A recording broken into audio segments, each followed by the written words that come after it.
The candles in the Ashmore assembly rooms burned high that November evening, and the light they cast was not kind to certain kinds of plainness. It was the sort of room that had a way of sorting women before they had crossed the threshold. The silk and satin of the county's daughters caught every flame, and gave it back doubled, and the sound of the orchestra tuning in the gallery was itself a kind of declaration. This place belongs to those who can afford to care about it. Miss Cecily Marlowe stood just inside the doors and felt the room decide about her in the time it took her to unfasten her cloak. She was 22 years old and wearing a gown that had been white 6 winters ago, altered and retrimmed so many times that the fabric near the sleeves had gone pale as ash, thin enough in certain lights that the candles shone through it. She had done what she could, a narrow velvet ribbon at the waist, new-dyed black, the only item she had purchased for this evening, and she was under no illusion that it was enough. She had pressed the gown herself. She had braided her own dark hair. She had borrowed her Aunt Phoebe's slippers, which were half a size too small, and she could feel the seams at her toes as she walked. She had come because her cousin Clara had begged her, and because staying home would have meant watching her father's study gather dust for another evening, and because somewhere behind her breastbone there was still a foolish thing that wanted to see the world and be seen in it, even now. Even here, the room noticed her. That was its function, the noticing, and it was never gentle. She crossed the floor toward Clara and did not let herself walk quickly, because she had learned long ago that hurrying looked like shame, and she had nothing to be ashamed of that she had chosen. Her father had died with debt she had not known existed. The estate at Marlowe Holt was sold inside 2 months. Those were facts, they were not failures. She held herself accordingly. She did not see the Earl of Vane until he was already watching her. He stood near the far window, apart from the cluster of other gentlemen, and he was not watching the room in the way that men at such assemblies usually watched, with the proprietorial ease, scanning for advantageous faces. He was watching her. Specifically, his dark coat was plain for a man of his rank, and his face was plainer. Still a jaw that suggested long practice at stillness, eyes that were neither blue nor gray, but somewhere between them, a set to his mouth that was not severity so much as the absence of the effort other men made to appear approachable. He did not look away when she noticed him looking. He did not even adjust his expression. She looked away first. She had heard of him, of course. One always heard of the Earl of Vane before one met him, in the way one heard of weather. Nicholas Carew, the 3rd Earl of Vane, widower, 34 years old, master of Vane Park, and 2 other estates whose names she could not at that moment recollect, rumored to be difficult and known to be rich and spoken of in the county as a man who attended these occasions under what appeared to be personal sufferance. He came because his sister pressed him to come. He stayed because leaving early would have required him to explain himself to Lady Harriet, and Lady Harriet had not yet learned to be afraid of him. Cecily reached her cousin and tried to forget the weight of his attention on the side of her neck. "You look lovely," her cousin said, which was kind and untrue and exactly what she would say, and Cecily pressed her hand and changed the subject. She heard the laughter approximately 40 minutes later. She had not sought it out. She had been standing with her cousin and old Mrs. Bald Fenwick near the punch table listening to a perfectly adequate conversation about the repair work being done to the Fenwick Orangery, and she had not been watching the little knot of women near the east pillar Mrs. Munder. Adelaide Dray and her daughter Miss Phoebe Dray, and Miss Leonora Basing, who was said to be the most sought-after girl in the county that season, and who wore, that evening, a gown of deep rose silk that caught the candlelight like a second flame. Cecily had not been watching them. She heard Leonora Basing's voice carry, as it was designed to carry, across the floorboards to where she stood. "Poor thing," Leonora said with the particular warmth of a woman who intends to be overheard. "She can hardly be blamed. There is something almost valiant about wearing a rag to an assembly." One does admire the persistence, if nothing else. The laughter was small and contained, and perfectly calibrated. 3 women and a half-turn of heads from 2 gentlemen standing nearby. Cecily did not move. She felt her face go still, which it did when she was making the conscious decision not to feel something in public. Her cousin's hand found her elbow. She was about to say something. She had a sentence ready, something mild and deflecting, when the room shifted. It was the quality of the air first. Then the sound, not louder, but rearranged. The way a room rearranges itself when something of consequence enters its periphery. She did not have to turn to know that the Earl of Vane had crossed the room. She felt it the way one feels a change in weather before the sky makes it visible. She turned.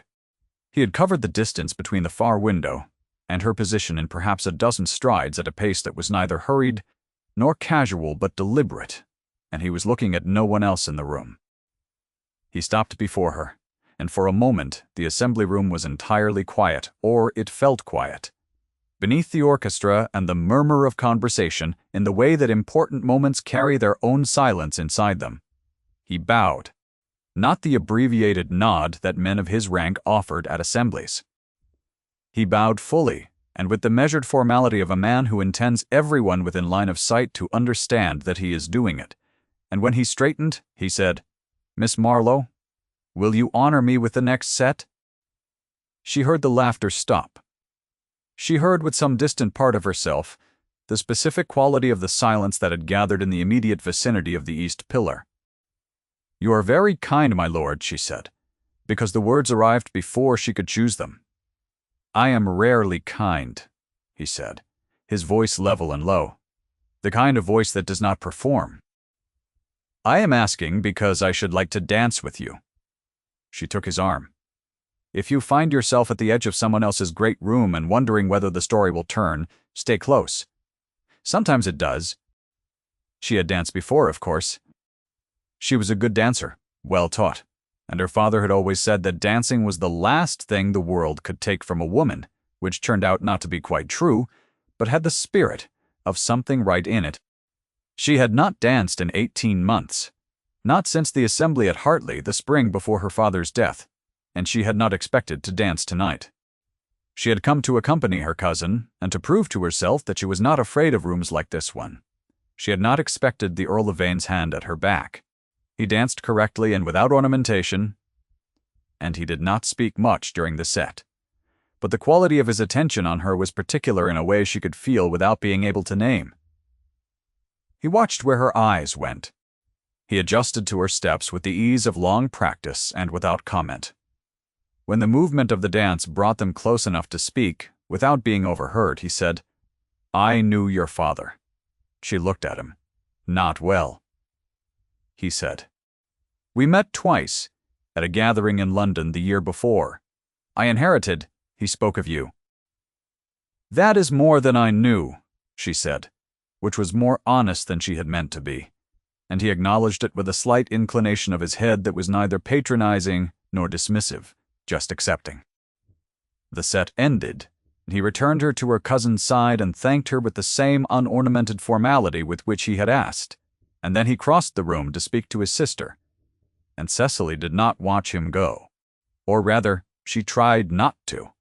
She was not, she told herself, foolish enough to read meaning into one dance from a widowed earl who had known her father. Men of his rank danced with women of her situation occasionally, out of charity or courtesy or some private calculus she was not privy to. It meant nothing beyond the evening. She would take the warmth of it home and be sensible about it in the morning. She was still resolving to be sensible when she overheard Adelaide Dray, near the doorway, saying to her sister-in-law, in a voice pitched to travel, "The Earl of Vane has quite eccentric taste. One always knew it. To single out that little Marlowe creature, one almost feels sorry for his judgment." Cecily walked to find her cloak, and told herself the sting in her throat was the cold air coming under the door. She did not cross paths with the Earl of Vane again for 3 weeks, and when she did, it was because his sister had arranged it. Lady Harriet Carew was 30 years old, unmarried by preference, and had the kind of wide-awake sociability that made other people feel they had been clever in her presence, when she had in fact been doing most of the work. She had taken a liking to Cecily the previous spring before the Marlowe estate fell, and she had maintained that liking without fuss or pity through everything that followed, which was the kind of loyalty Cecily trusted above all other kinds. She had invited Cecily to Vane Park to look over some music she had acquired in London. Cecily had no suspicion. Lady Harriet was genuinely passionate about music and genuinely thoughtful about sharing it. And Cecily taught pianoforte to the Fenwick girls on Tuesday mornings, and it was entirely reasonable that Lady Harriet might wish to discuss recent sheet music acquisitions. Cecily walked the mile from her cousin's house where she was staying, arrived at the side entrance that Harriet had indicated, and was shown by the housekeeper into a morning room that overlooked the kitchen garden. The Earl of Vane was standing at the window. Lady Harriet was conspicuously absent. He turned when she entered, and there was a brief moment in which both of them understood precisely what his sister had done, and then he said, "She has gone to Fenwick House. She left me a note." "How long ago?" Cecily said. 20 minutes. A pause. "She has considerable confidence in her own maneuvers." Cecily looked at the music arranged on the table. It was real. Harriet had been genuine about that. And then looked at the Earl, who was watching her with that particular quality of attention she remembered from the assembly. The specific stillness of a man who had decided to pay attention to something and was not embarrassed by the decision. "I can go," she said. "It would be perfectly appropriate, given the circumstances." "You could," he said, "or you could stay and play." Harriet said you had a good touch. She stayed. She was not sure afterward whether she had decided to or whether she had simply not left, and she suspected the distinction mattered but could not identify why. She played for an hour. He sat in the chair by the window and listened in the way that very few people listened, without talking about himself, without waiting for the music to stop so he could resume the conversation he had really wanted to have, without looking elsewhere. At the end of an hour she closed the last piece, and he said, "The Marlowe estate, who holds it now?" "A Mr. Aldous Fenwick," she said, "a distant cousin." The entail was clear. You were educated above your current situation. It was not kind of him to say it, and it was not unkind either. It was accurate. "I was," she said. "My father believed in it. He was a gentleman scholar. He could not translate that into money, as it turned out in the pianoforte lessons." "Sufficient," she said, "for now." There was a silence, and then he said, "I will tell Harriet you came," and she understood that was all he was going to give her of the thing that was happening between them, and she was not certain whether to be grateful or frustrated, and took her cloak and walked home in the pale November light. What she did not know, and would not know for some time, was that he watched her from the window until she was out of sight. She was nearly to the lane when she heard rapid footsteps behind her, and turned to find, not the Earl, but his young ward, Master Thomas Carew, who was 9 years old, and had arrived in Vane Park 8 months before, as the orphaned son of the Earl's younger brother. Thomas was fair where his uncle was dark, wide-eyed where his uncle was composed, and currently red-faced. From running. He said, "I couldn't run after you," Thomas said, stopping and catching his breath. "But you forgot your gloves." He held them out, the brown wool gloves she had laid on the table beside the music stand. "Thank you," she said. "I should have been very cold." "I know," he said with the solemnity of a child who is trying to be dignified. "Uncle Nicholas noticed before I did. He told me where they were. He wanted to bring them himself, but he said he couldn't leave the house without his coat, and by the time he found it, you would be too far." Cecily looked at the gloves in her hand. "Please thank your uncle," she said. "I will," Thomas said. Then, before she could protest, he added, "Are you going to come back to play?" She looked at him. He had the directness of children who had been afraid and had come through it, and were now applying the same honesty to everything they encountered. "I expect Harriet will invite me," she said. "Good," said Thomas, and turned and ran back. She held the wool gloves against her palm for a moment before she drew them on. She visited Vane Park twice more in the following fortnight, once with Harriet genuinely present, and once in the same arrangement as before. The second time, Thomas showed her the sketch he had made of the East Garden, and she praised the accuracy of the stone wall, and the Earl sat near the fire with a letter he was supposed to be reading, and which she noticed he did not turn the page of for a considerable time. She did not let herself hope. She was too old at 22 and too experienced at the specific disappointment of allowing herself to anticipate what her situation made unlikely. She knew the mathematics of her position, and they were not in her favor, and she was careful about her own heart in the way of a woman who knows exactly what she is protecting and why. Then she was invited to the Fenwick dinner, and everything that had been patient and controlled and prudent was put to its sharpest test. The Ashmore Fenwicks, not the Fenwick girls' family, but a different branch, held a dinner at Fenwick Grange on the third Saturday of November, and it was a large dinner of 30 covers and the kind of social occasion at which the entire county was present and accounted for. Cecily came with her cousin and her aunt. She wore the same altered gown because she had no other, though she had replaced the black ribbon with one of pale gold that her cousin had pressed on her that morning. She saw the arrangement of the table when they entered the dining room, and understood immediately that she had been placed at the far end near the kitchen door, beside old Colonel Blythe, who was deaf in one ear, and a Mr. Sowersby, who had a tendency to monopolize conversations about drainage. She had been placed there deliberately in the way that certain hostesses demonstrated the hierarchy of their tables, and the women of the county read these placements as they were intended, as precise measurements of worth. Miss Basing was seated near the head. The Earl of Vane was seated 3 places from Leonora. Cecily sat beside Colonel Blythe and unfolded her napkin and was halfway through a conversation about the condition of the turnpike road when she heard, carrying down the length of the table during a brief fall in general conversation, Miss Basing saying to her neighbor, "The threadbare little Marlowe girl at the end of the table, one does feel it. Don't you think? One does pity the gentlemen who are compelled by courtesy to notice her." The table had gone quiet enough that it reached the far end clearly. Cecily set down her spoon and looked at the middle distance and breathed. Colonel Blythe, who was not deaf enough, had gone very still beside her. She was deciding, precisely and deliberately, which face to put on, which small, dignified withdrawal to perform, when she heard the sound of a chair at the upper half of the table, pushed back with the quiet authority of a man who has decided. She looked up.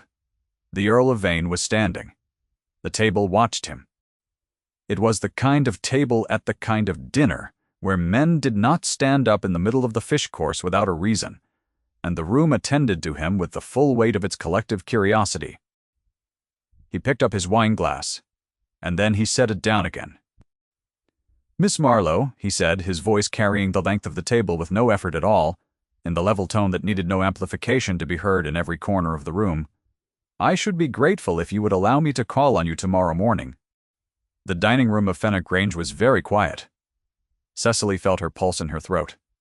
"I would be honored, my lord," she said. He sat down. He returned his attention to his plate with the composure of a man who had said a simple thing and was not interested in making more of it than necessary. She did not speak again for the remainder of the dinner.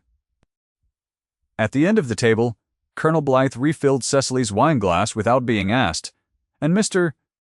Sowersby, who had spent the previous 40 minutes discussing drainage, began asking her about the sheet music she taught, and listened with apparent, genuine interest to her answer.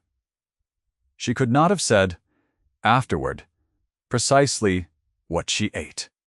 She could have told you the exact quality of the silence that had filled the dining room between his words and hers. She could have told you the precise sensation in her hand when she set down her own glass to be still, the way a person holds themselves still when something enormous has happened and the moment is too fine to blur with movement. She was grateful, privately and entirely, that he had not done more than he did. He had done the minimum sufficient. He had not matched cruelty with cruelty. He had not humiliated anyone in that room. He had simply named her, clearly and in public, as a woman he intended to call upon, and the weight of his rank had done the rest. She called on that memory often, in the days that followed, which were not uncomplicated. He came the next morning, as he had said. He sat across from her in her cousin's modest sitting room, and refused cake, and said without introduction, "I should like to know if you would consider a proposal." She was very still. "Not," he said, "as a matter of practicality. I understand how it would appear, and I will not insult you by presenting it as charity. I am telling you that I have thought about this for some weeks, and that I am asking, because I want to ask, and for no other reason." "Your lord," she said, and stopped, because she was not sure what she was going to say next. "My name is Nicholas," he said. "I would like you to use it, if you are willing." She looked at him, and he looked back, and this was the moment she later thought of when she tried to explain what had shifted, because he was not asking her to be grateful. He was not asking her to be relieved or rescued, or grateful. He was asking her if she was willing, and the distinction was the largest thing in the room. "There is Thomas," he said after a moment. "I know," she said. "I should like very much to know Thomas better." Something in his face changed. It was small and quick, and she almost missed it. But she had been watching him for weeks, and she had learned the vocabulary of his restraint. "He spoke of you," Nicholas said, "after you visited. He said you listened to him about the garden sketch. He said you looked at it properly. It was good," she said. "The wall was excellent. He drew it 3 times before he was satisfied." A pause. His father, my brother James, was not a man who looked at things properly. James was brilliant and reckless, and he believed that attention was a limited commodity, and he spent his on things that felt more urgent. Thomas has noticed the difference. He stopped. His jaw had gone very still. The particular stillness she now knew was not composure but its effort. "I tell you this because you ought to know what you would be walking into, not the estate, not the title. Thomas, and the particular shape of what he needs, and the fact that I am still learning to provide it." She thought of the gloves. She thought of a man who had sent his ward running down the lane with wool gloves because he himself could not leave quickly enough. "You see Thomas clearly," she said. "I try," he said. "I did not always." She did not ask him about his wife then. She had heard the outlines: a swift marriage, a child lost, a wife dead in the 3rd year, and something in the account that had always felt like more than it said, some grief that had not been fully given its right name. She did not ask, because it was not the moment, and because she understood, from the way he had said, "I did not always," that the wound was real and carried and not yet fully speakable. And she did not want to make him speak it before he was ready. She said yes. She said it plainly without qualifications, because she had decided, and she was not a woman who undid her decisions in the moment of stating them. His face did something then that she had not seen it do before. It was not a smile quite, but it was the thing that happened to a face when something behind it unclenches. "I will speak to your cousin," he said, "and to the solicitor. I would like it understood properly." "Yes," she said again. He looked at her for a moment, and then he said, "Cecily," in a voice that was very low the first time he had used her given name, and she felt it in her hands. The formal matters were settled within the week. The solicitor, a Mr. Bree. Abernathy arrived from Exeter and confirmed the settlements with the precision and satisfaction of a man who approves of paperwork done correctly, and her cousin wept with undisguised happiness while her mother said 3 times that she had always believed in Cecily and managed to make it mostly credible. There remained one more evening that mattered. Lady Harriet held a musical evening at Vane Park in the first week of December, which was the kind of event Harriet held with genuine pleasure and no ulterior motive beyond the fact that she loved music, and she loved gathering people who also loved it.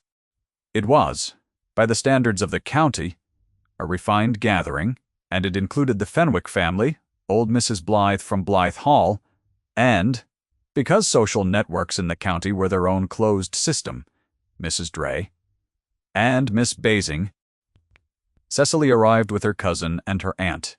She wore the gold ribbon from the Fenwick dinner. The gown was the same altered gown. She had decided she would wear it until she did not have to anymore, and it would not mean anything that she preferred to leave behind. Miss Basing stood near the fireplace when Cecily entered the drawing room, and Mrs. Dray was at her elbow. Both turned when Cecily came through the door. She saw the calculation happen, fast and almost involuntary, in Leonora's expression, the recalibration of the room's social geography. The belated recognition that the woman in the threadbare gown was now standing, as of a week ago, in a particular relation to the man who owned Vane Park and 2 other estates, and that the dining room of Fenwick Grange had not been a single eccentric moment, but the visible surface of something settled. Cecily met her eyes, and neither smiled nor looked away. Mrs. Dray said nothing at all. She turned toward the window. Nicholas appeared from the study door where he had been speaking with Harriet's music teacher about the program. He crossed the room to Cecily directly, with the same deliberateness he brought to everything, and he said, "I am glad you are here," in the level voice that was simply truth without decoration, and offered her his arm. They walked toward the piano together. Thomas was already there, perched on the bench, without permission, running one finger along the keyboard without pressing down. "Thomas," Nicholas said. "I wasn't playing," Thomas said. "You were about to." "I was thinking about it." Cecily sat beside him on the bench and played a scale, softly. And Thomas looked at her hands and then at her face with the expression of a child deciding something. "Could you teach me?" he said. She looked at Nicholas, who was watching them with the particular stillness that was his version of visible feeling. "I could," she said. "Will you?" "Yes," she said. "I will." Thomas nodded with great seriousness, as though a contract had been drawn up and was now binding on all parties, and then he slid off the bench to let her have the full seat, and Nicholas drew a chair close, and the evening began. She played the Scarlatti that Harriet had acquired in London. She played a Clementi sonatina that Thomas could follow, and she saw him count the notes under his breath, where he stood at the side of the piano. She played a piece she had known since she was 7, her father's favorite, a slow and generous thing in D major that asked nothing of the listener except attention, and she felt Nicholas beside her go very still. When she finished, the room was quiet in the way that comes after music that has done what music sets out to do. Old Colonel Blythe said, from his chair near the fire, "Finest thing I have heard in this county in 20 years. Miss Basing did not say anything at all. In the coda of the evening, when most of the guests had gone and Harriet was directing the clearing of teacups with her particular cheerful efficiency, Cecily stood at the window of the drawing-room and looked out at the dark of the park. Snow had begun to fall, light and unhurried. On the kitchen garden she had seen in Thomas's sketch the stone wall, exact and patient, under the first white of the season. Nicholas stood beside her. He was close enough that she was aware of the warmth of him, and he was looking at the same garden, and for a long time neither of them said anything, which was its own kind of statement. "Harriet is very pleased with herself," he said. "She has reason to be," Cecily said. A silence. The snow came down beyond the glass. "I have been thinking," he said, "about what I should like Thomas to understand, about how I would like him to see a person." She waited. "He will have plenty of people in his life who are impressed by what they are supposed to be impressed by. I should like him to know what it looks like when a man chooses differently." He turned his head to look at her, and his face in the firelight was open. In a way she had not seen it before, the stillness still present, but not as a defense, rather as its natural state, the face of a man who had learned to be quiet, and was quiet now by choice. "I should like him to see it from the beginning." She looked at him. She did not say anything because the sentence did not require an answer, only a witness, and she was that. His hand found hers at the edge of the curtain, not dramatically but simply, the way a hand finds the thing it has been reaching toward without performing the reach. And she felt his fingers close around hers, and the snow went on falling on the stone wall, unhurried as though nothing in the world were urgent. The gold ribbon at her waist was still new. The gown beneath it was the same. It had always been. She did not think she would mourn the gown when she no longer had cause to wear it. In the weeks that followed, when people in the county discussed the engagement of the Earl of Vane to Miss Cecily Marlowe, the opinions were various. Some said it was an eccentric choice. Some said it was characteristic. Some said nothing at all, and simply revised their understanding of what the word worthy meant, and what it required to earn it. Thomas Carew had his first pianoforte lesson on a Thursday morning in December, in the great room at Vane Park. With the snow still on the garden outside and the fire built high, and Cecily patiently demonstrating the placement of his fingers on the keys. He was not immediately good at it. He pressed too hard on the higher notes and not hard enough on the lower ones, and he lost the count twice in the first 10 minutes. He kept his eyes on her hands and he kept trying, and after the first half hour he played a simple scale without error, and looked up at her with an expression that was not triumphs, so much as the honest satisfaction of a child who has done a hard thing and knows it. Nicholas stood in the doorway. She saw him there, and he saw her see him, and he did not come in, but he did not leave either. And the lesson went on, and the fire burned in the hearth, and the snow came down outside on the kitchen garden with its patient stone wall. At the very end of the lesson, when Thomas was putting away the music sheets with the careful pride of someone who has acquired something worth keeping, he said, "Cecily." He had been trying to decide whether to use her name for several days. She had heard the approach of the decision. "Yes," she said. "Will you be here for the lesson on Thursday?" "I will," she said, "and the one after." "And?" "The one after," she said. He nodded once, satisfied, and went to find his uncle to tell him about the scale. And Cecily sat at the piano for a moment longer in the warm room, with the snow outside and the fire beside her, her hands at rest in her lap. The D major piece was still in her mind, her father's favorite, and she played it through once more softly, for herself and for the room, and for the quiet in it that had room for everything she had carried and could now set down. If you have stayed for all of it, then you know how it ends, and you know what kind of worth the world cannot finally take away. Leave a word in the silence, if it has moved you. The gown was folded away in the spring. It was put in a cedar chest at the back of the room that had been designated as hers, and Harriet had suggested giving it to the seamstress to be remade into something useful, and Cecily had said no, not yet. The gold ribbon was still at the waist where she had tied it, and she was not ready yet to undo that particular knot. She kept it. That was enough. She had not, in the weeks of all this, told anyone about the particular moment she thought of most often. Not her cousin, not Harriet, not even Thomas, in the oblique way that children sometimes draw things out of adults, simply by being present and attentive. She held it privately, the way one holds a thing that would diminish if shared before it had finished being formed. It was not the beau at the assembly, though that had been important. It was not the public declaration at the Fenwick dinner, though that had been the thing the counter discussed. It was the gloves. It was a man standing at a window and watching her walk out of sight, and noticing before she had reached the lane that her hands were uncovered in November air, and sending his ward after her at a run because by the time he could find his own coat she would be too far. It was the particular geometry of that calculation, the evidence it gave of where his attention was and how it moved, the specific private knowledge that he had watched her walk away and had not let her go uncared for. She had held that knowledge quietly for 3 weeks before she had allowed herself to believe it meant what it plainly meant. The belief, once admitted, had changed the temperature of every subsequent meeting. She had gone to Vane Park thereafter, knowing something she had not known before, and she had sat beside Thomas's garden sketch and listened to the Earl read to his ward from a natural history volume near the fire, and the knowledge had been warm against her ribs in a way she recognized from very long ago, from her father's library when she was small. The specific warmth of being in the right room. She had not been in the right room for 2 years.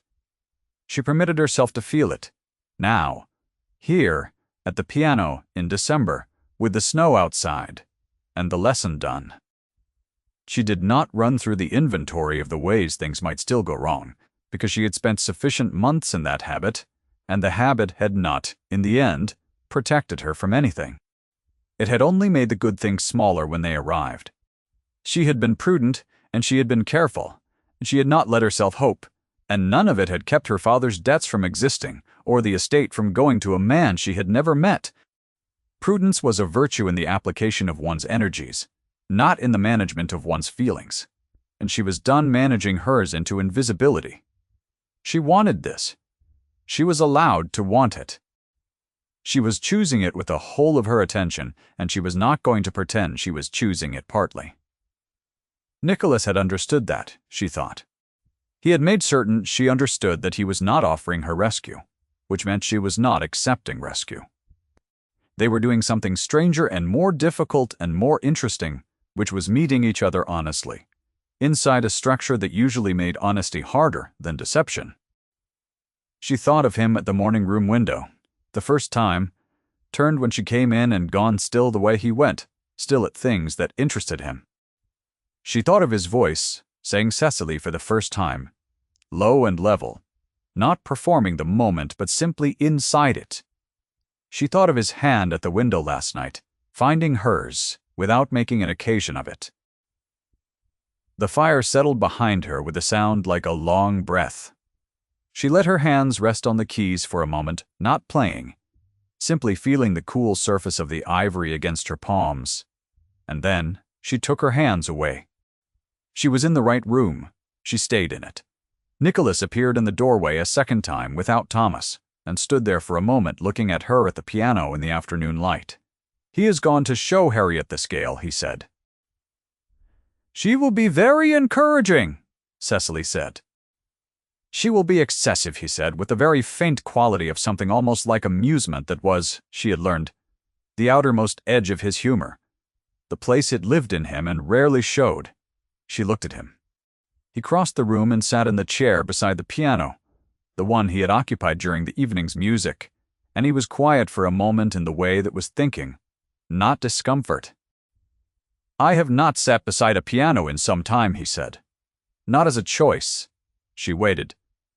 "My wife played," he said. "She played well. After she died, I found I could not be in the room with it, for a considerable period." He paused. "Thomas's father, my brother James, would have called that sentiment. He had a talent for calling the right word the wrong thing." He looked at the piano rather than at her. "I find I can be in the room now." She understood that this was the wound, or the edge of it. The wife, the child lost before it arrived, the brother who had been brilliant and careless with his attention, and Thomas, arriving at Vane Park as the visible shape of everything James had left undone. She understood it as a structure, the particular architecture of a grief that had several rooms and connected passages, and she did not try to enter all of it at once. "She played well," Cecily said. "What did she play?" He looked at her. She preferred the Italian composers. She had strong views on Clementi. Strong in which direction? Strongly favorable, he said. She would have approved of this morning's lesson. "Then we are agreed on Clementi," Cecily said. Something in his face loosened. It was a small movement, and she would not have seen it if she had not been looking. But she was looking. "Yes," he said. "I believe we are." The snow went on outside. Thomas's voice reached them from the corridor, telling Harriet something at considerable length about the structure of a D major scale and why the fingering was more logical than it first appeared. Harriet's response was everything he had hoped for and possibly more. Nicholas said, "I am glad you stayed the first day." "Harriet was very persuasive," Cecily said. "You did not stay because of Harriet," he said. "You stayed because you wanted to play," she considered him. "Yes." "Good," he said. "I find I prefer to understand why people do the things they do."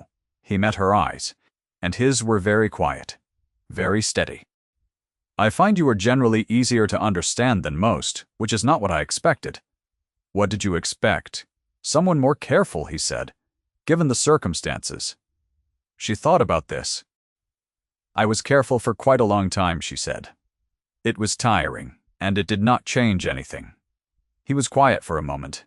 "No," he said, "it does not, usually." She reached out and played the opening bars of the Scarlatti again. Softly, just the right hand. And he sat beside her in the afternoon light and listened. And the snow continued to fall outside on the patient stone wall. And the fire continued to burn. And in the corridor, Harriet was telling Thomas that he must play for her on Thursday. And Thomas was explaining that Thursday was his lesson day, and he could not play for anyone until he was properly ready, which Cecily could have told Harriet, because Thomas was the sort of child who did not offer what he had not earned. She finished the Scarlatti. Nicholas said nothing for a moment. Then he said, "Play the D major piece, the one from last night." She played it. She played it slowly, the way her father had taught her, giving each note its full weight and not hurrying toward the resolution. When she finished, neither of them spoke for a time. "That is his piece," Nicholas said, and she understood he meant her father. "Yes," she said. "He could not play it himself. He had no ear for the mechanics. He asked me to play it whenever he was tired, and I always did." Nicholas looked at her. What was he like? And she told him. She told him about her father's study and the bookshelves he had never quite managed to organize, and the way he laughed when something surprised him, and the manner in which he had insisted, always, that a woman who understood music and literature and the working of the natural world was better equipped for everything than a woman who had been trained only to be decorative. She told him about the debts which had come as a shock but which she had come slowly to understand, as the shape of a man who had believed in the future and had not been precise enough about the present. She told him about the 2 months after, the solicitor and the estate agent, and the cousin she had never met who came to inventory the library, and the single trunk she had taken away with her. Nicholas listened. He listened in the manner that she had come to identify as specifically his, without shifting or redirecting or offering premature comfort, simply present and attending. When she finished, he said he would have been glad of this morning. She thought about her father's voice, his pleasure in an argument well made, in a thing well done, in the evidence of a person applying themselves to something with genuine care. "Yes," she said. He would have been glad of Thomas and the scale, and of the rest, Nicholas said quietly, and looked at her in the way that named the rest without naming it. She met his eyes and did not look away. The piano was still warm under her hands.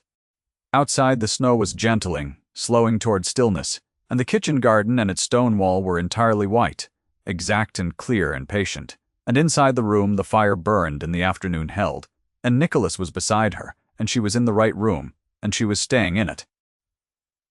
That was the beginning, and it was enough.